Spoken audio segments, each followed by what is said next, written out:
In the last video, you saw us enter the stunning King George River in the Kimberleys. Now we leave the safety of the river to our next destination, only to have to find somewhere to hide from weather we weren't expecting, before finally rounding the top of Cape Londonderry on our venture south. These are the good times, the good times, the good times, what the young feeling good times. These are the good times, these are the real good times. Let's make this song real thing. So today's plan is Glycosmis Bay from King George River, and there's probably not much wind. We were meant to go yesterday obviously, but that didn't happen thanks to the water maker, so might be motoring, might be sailing, we won't know till we get around this point. Hopefully we're sailing. Had enough of this Motoring business. Yeah.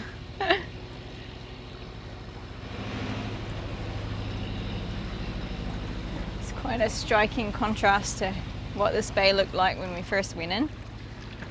A lot calmer now.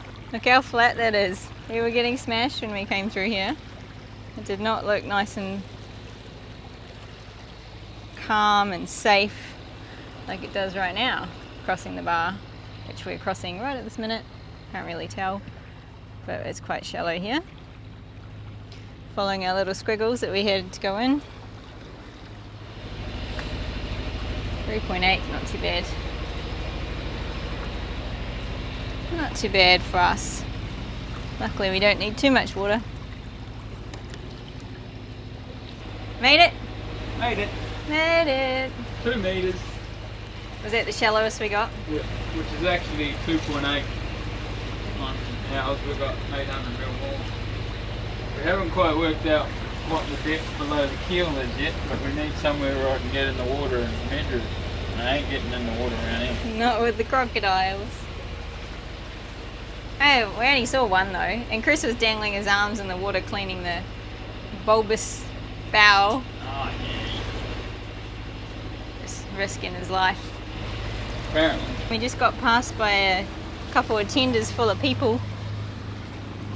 And interestingly, up on the horizon there, I don't know if you can see it yet, looks like some sort of military or rescue or something boat as we're coming out of the bay, so we'll get a closer look at that shortly. It's definitely a military boat. Put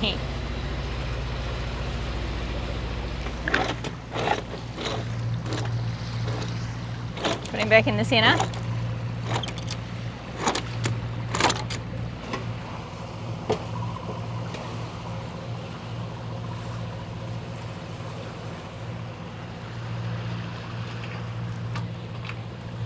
Right, screecher time.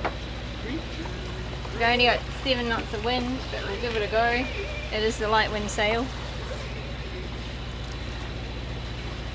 And it's probably a little bit behind us, but we'll change the angle soon, won't we? Give it a go. And pull.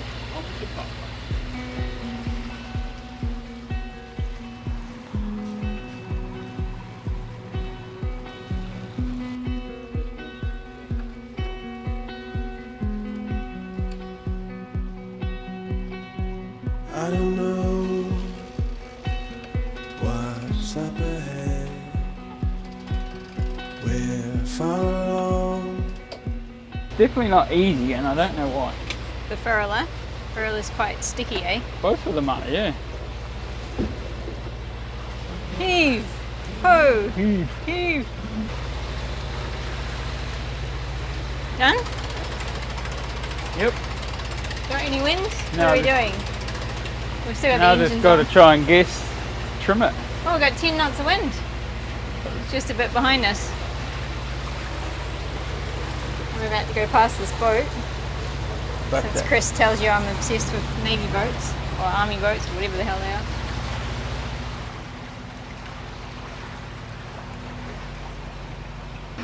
So what you didn't see there is that shit didn't go to plan, and I guess that's what happens when we're learning.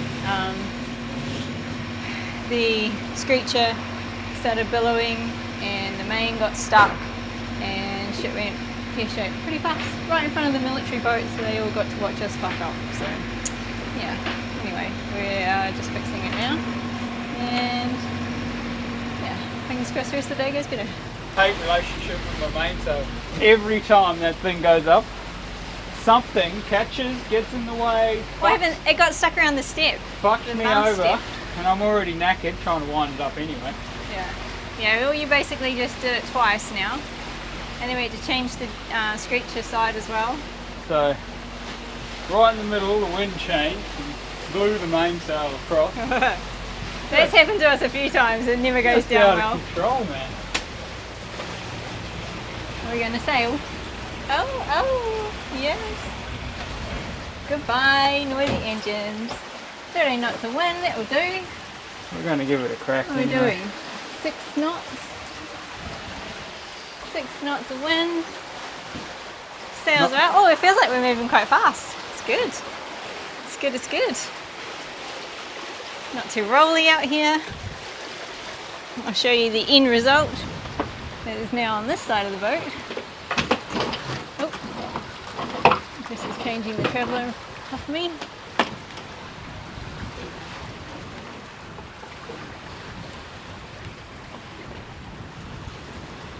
And this is the sea state for today.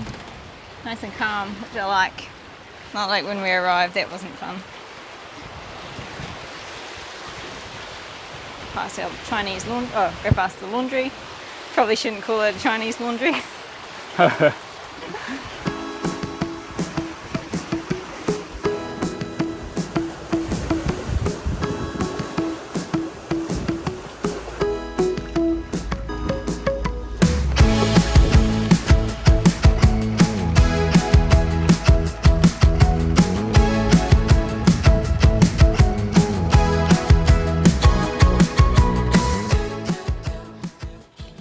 Arriving at Glycosmis Bay, we dropped anchor in front of the sandbar and launched the tender to test the depth before taking the yacht into the lagoon.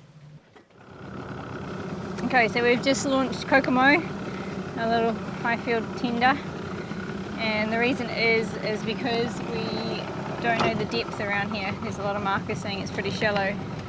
So Chris has jury-rigged up a little line, 2.8 metres, which will give us 2 metres of clearance. We're just going to old-fashioned test the depth because we don't have a depth sounder on our dinghy.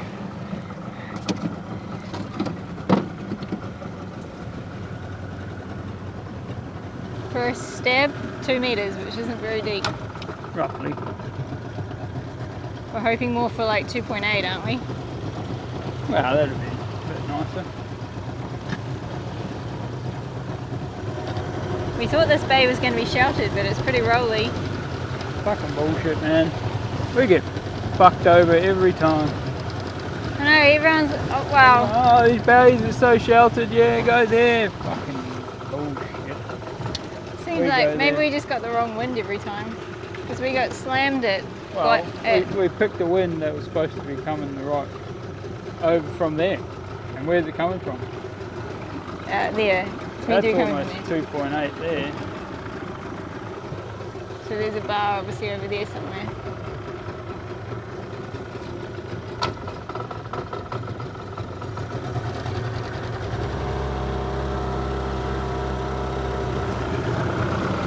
Oh, that's better. 2.8. 2.8. there.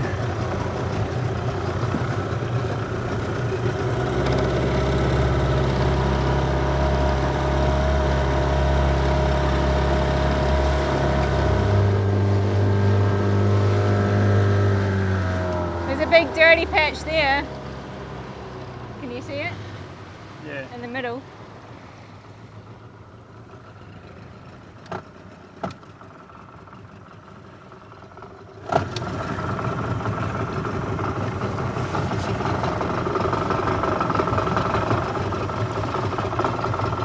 .8. 2.8.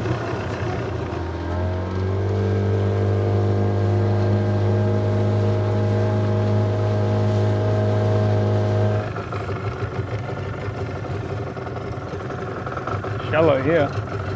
Yeah, I saw the colour change. Now that we've plotted the depth over the sandbar and into the sheltered area on our Navionics map, it's back to the yacht to bring it into the calmer waters. Unfortunately, in the next few clips we had the audio fail, so here's a quick summary of the disaster that took place. As we got back to the boat, the sea state had got a lot more hectic than when we left, so with the dinghy back on board we made our first attempt to cross the sandbar. The increased swell and the winds from the wrong direction blew us straight towards the sandbar, and seeing the depth jump instantly to only 1.4 metres, we hit reverse hard and backed out.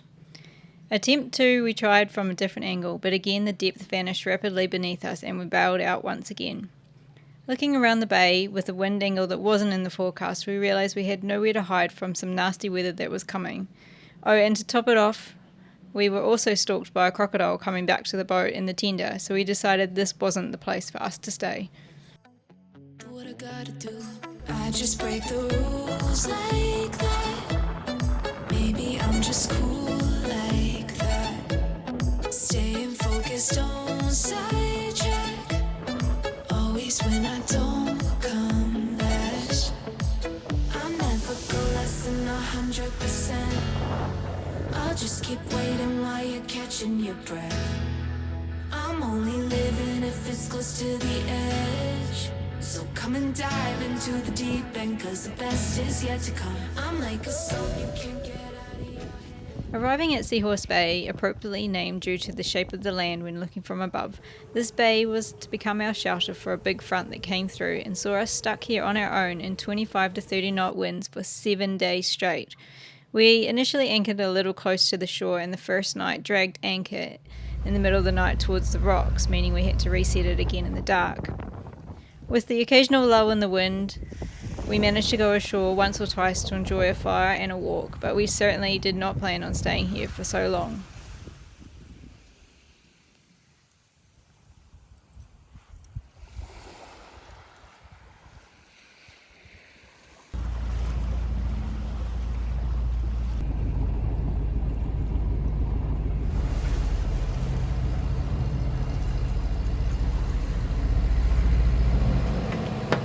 Alright guys, it is just gone 4:30 AM and we are finally leaving Seahorse Bay. We've been here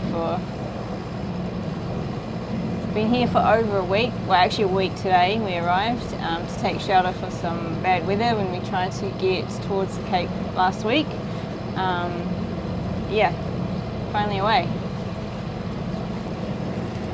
Another sunrise. I don't know how many sunrises I've seen since I've been boating. A lot more than I've probably seen in the rest of my life.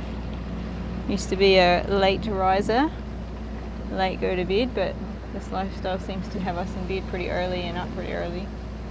Today's plan is Cape Londonderry, getting around Cape Londonderry and then seeing how far we can get. Since we've been sitting for a week, we've got a bit of catch up to do. We are into our 3rd week of food. We only bought enough food for 4, so yeah, we need to hurry up a little bit.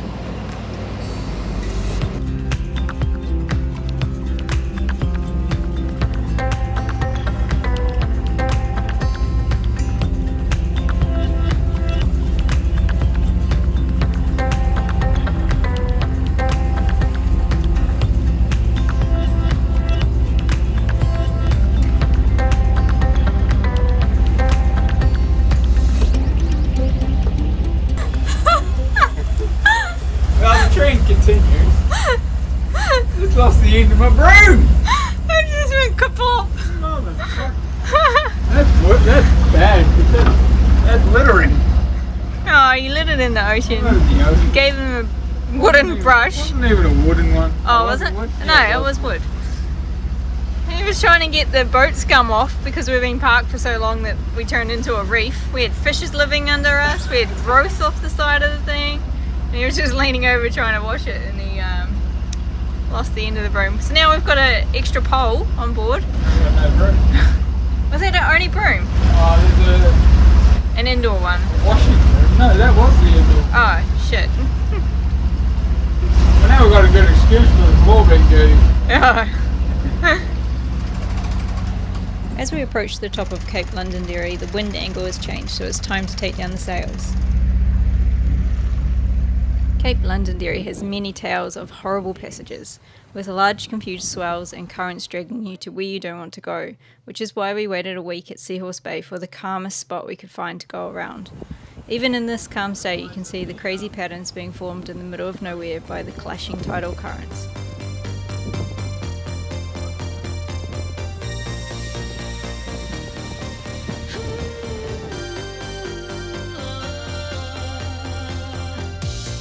Keep your love, hold back the tears. I'm not emotional, 'cause I grew up. I'm gonna risk everything we have and more, 'cause I've been thinking about the future, and the river's getting high. It's getting deeper now, I know it's time to let go. I found a note that says we gotta get. After a very early start in 9 hours of sailing, we've officially made it safely around the Cape and are approaching Seahorse Bay, which is where we plan on staying the night.